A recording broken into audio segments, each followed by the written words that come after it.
in much of your writing, you talk about the urge of humanity to control.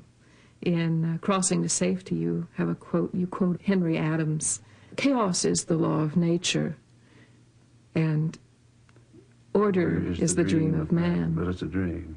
But it's a dream. Yeah.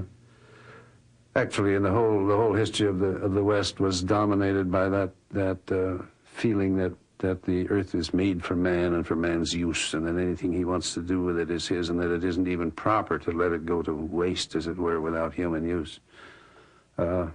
That goes back to the Bible, actually, back to Isaiah, I suppose, make the desert blossom as the rose and all of that. And that's the dominant mood of most of the people who, as they say, won the West. I have the feeling they lost it because they didn't make the attempt to understand what the country was about, what terms the country would let people live in it. You know, the land is lived in according to its own nature. You can impose yourself on it for a while, but sooner or later it comes back and gets you.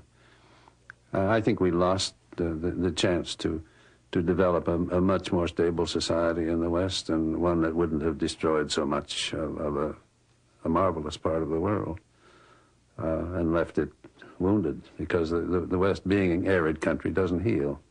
You can still see General Patton's tank tracks from World War II, training for World War II down in the desert. Nothing heals.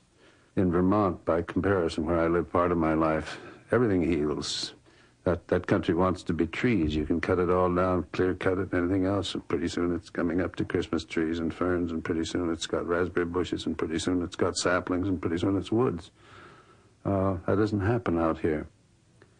So I think we lost a great deal by not understanding that aridity imposed different conditions and different terms upon settlement.